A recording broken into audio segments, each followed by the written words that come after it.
Hello students, आपका स्वागत है। मैं हूं सीमा सक्सेना और इस वीडियो में मैं आपको संस्कृत व्याकरण में वचन के बारे में समझाऊंगी।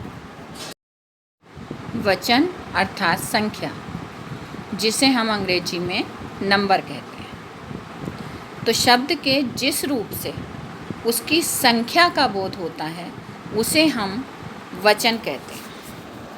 संस्कृत में वचन 3 प्रकार के हैं: एक वचन, द्विवचन और बहुवचन। पहले नंबर पे आता है एक वचन।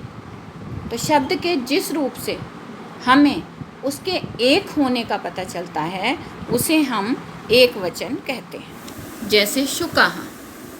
अब यहाँ पर शुकः यानी तोता। अब इस शब्द से हमें एक संख्या का बोध हो रहा है, इसलिए ये एक वचन कहलाएगा। दूसरा उदाहरण है बालकः यानी लड़का। तो यहाँ भी हमें एक संख्या का बोध हो रहा है, इसलिए एक वचन कहलाएगा। तीसरा उदाहरण है पत्रम यानी पत्ता।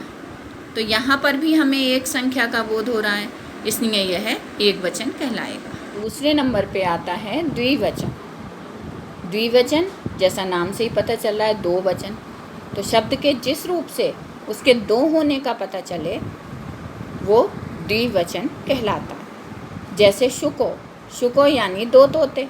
अब यहाँ पे दो का बोध हो रहा है, इसलिए यह द्विवचन कहलाएगा।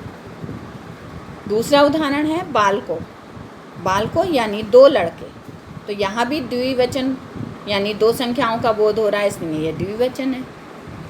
तीसरा उदाहरण है पत्रे। पत्रे यानी दो पत्ते। यहाँ भी हमें दो संख्याओं का बोध होने के कारण ये द्विवचन कहलाएगा। अब तीसरे नंबर पे आता है हमारा बहुवचन। बहु यानी बहुत सारे। तो शब्द के जिस रूप से उसके अनेक होने का पता चले, बहुत सारे होने का पता चले, वो बहुवचन कहलाता है। शुकः यानी अनेक तोते। तो अब यहाँ पर हमें दो से अधिक संख्या का बोध हो रहा है, इसलिए ये बहुवचन कहलाएगा। दूसरा उदाहरण है बालकः यानी अनेक बालक। यहाँ भी बहुत सारों का बोध हो रहा है, इसलिए बहुवचन कहलाएगा। तीसरा उदाहरण है पत्राणि यानी अनेक पत्ते।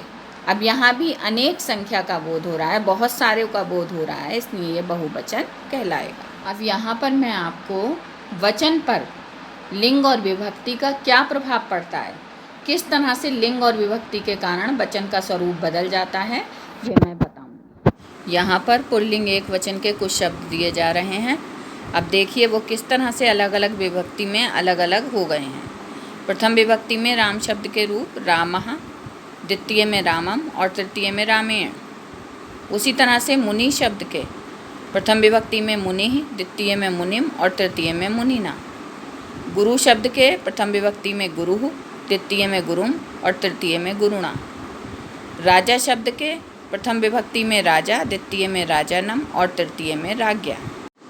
इस प्रकार आपने यहाँ पर यह देख लिया कि ये सभी शब्द पुल्लिंग एक वचन के थे, लेकिन विभक्ति अलग अलग होने के कारण इनका स्वरूप अलग अलग हो गया। यहाँ पर आपको स्त्रीलिंग एक वचन के कुछ शब्द बताए जा रहे हैं। देखिए, लता शब्द के प्रथम विभक्ति में लता, द्वितीय में हो जाते हैं लताम और तृतीय विभक्ति में लतया। मति शब्द का प्रथम विभक्ति में मतिः, द्वितीय में मतिम और तृतीय विभक्ति में मत्या। लक्ष्मी शब्द के प्रथम विभक्ति में लक्ष्मी, द्वितीय में लक्ष्मीम और तृतीय में लक्ष्म्या।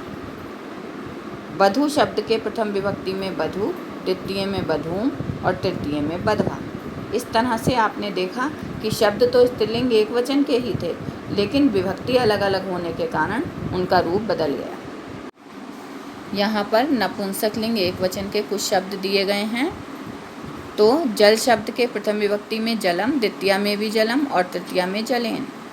वारी शब्द के प्रथम विभक्ति में वारी, द्वितीय में वारी और तृतीय में वारिणा।